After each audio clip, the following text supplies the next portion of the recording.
Magandang umaga po mga probinsyana. So tayo po ay galing na po sa bayan para po nagpagiling po ng ng bigas kasi may order po. Kukunin po mga alas 5 po ng hapon. So kanina dineliver ko na po yung bibingka, yung puto, tsaka yung pancake or asukara. So nandun na po sa naglalako sa mga suki kong maglalako. So, yung gagawin po natin mamaya, magluto po tayo ng bibingka.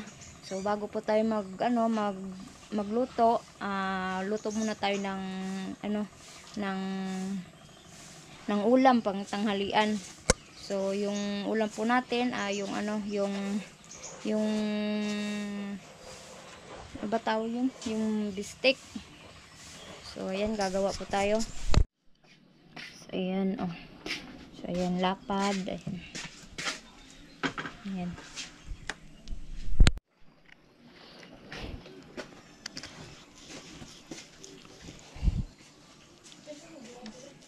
Ha?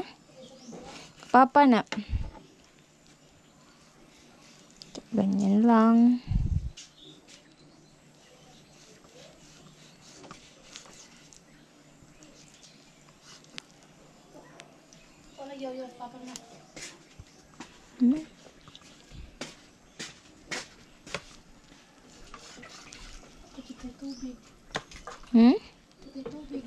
Pagpalit mo ko dito.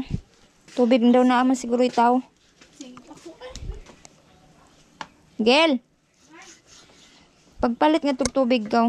So, ayan, so pinakuluan muna natin itong yung bistek. Ito na po yung bistek. Ayan, kaluto na. So, simpleng lang to, simpleng luto lang to. Ayan. Basta masarap. Ayan.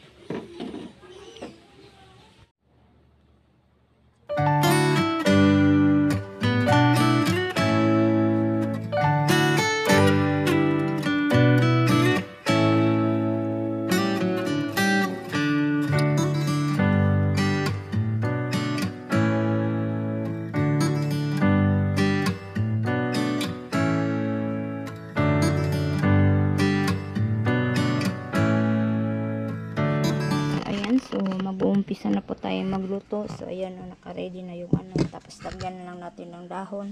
Tapos ito, ayan, ayan, salang na. Ayan.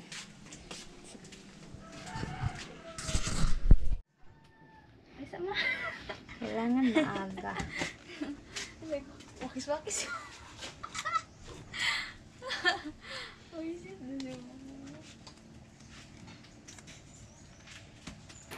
So, ngayon lang po tayo nakapag-vlog dahil po yung hindi inaasahang nagka-aberya po yung cellphone ko. Pinatingin ko muna sa shop. Kaya ngayon, okay na. So, tuloy po tayo sa ating pagbablog. Alibro ko sa luwag gila.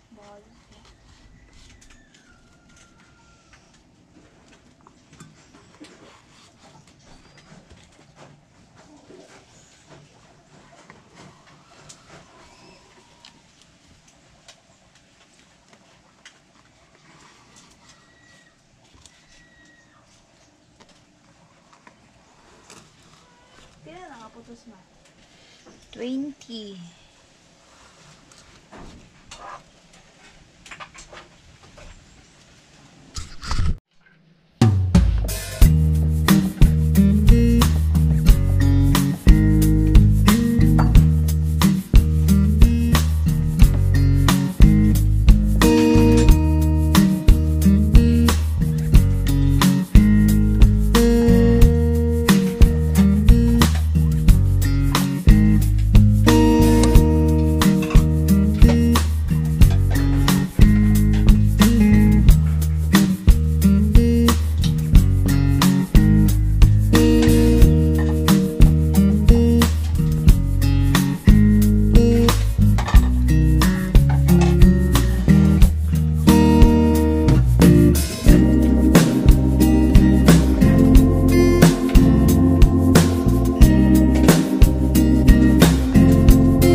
kain.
Ayan na, luto na po yung bibingka. Ayan. At natapos po ako sa baking pagluluto ay si Bustata naman din yung nagluluto po ng ulam po para sa hapunan. So ayan po yung ginigisa niya, yung ano daw, yung uulamin daw namin yung balbakwa. So galing po siya sa trabaho kaya siya din yung nagluluto po ng ulam po namin. Dahil po ako ay hindi po pwedeng magbasa po ng kamay dahil mainit po yung ano, yung niluluto ko. Baka maano yung kamay ko. Kaya siya muna yung magluluto kahit siya ay pagod. Sadya, sweetie ma. Ano bang pakulo? Paglalasa ka na. Malabo. Anong pakuluran ng po?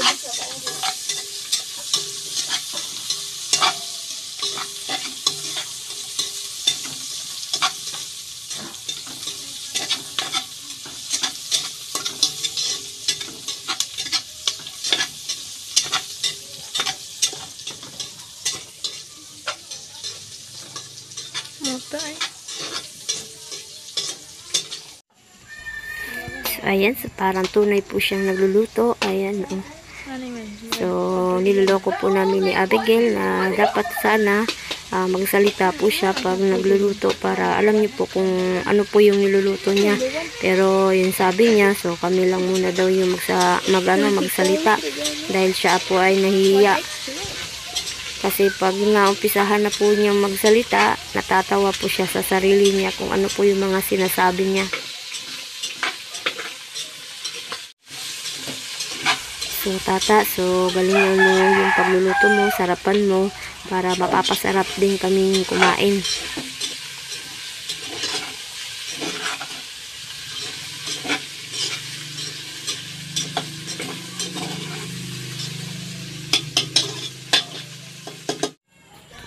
So ayan, so nilalagyan na po niya ng sabaw, parang sinabaw po yatang yung parang ano yung putahe po niya, yung may sinabaw na balbakwa.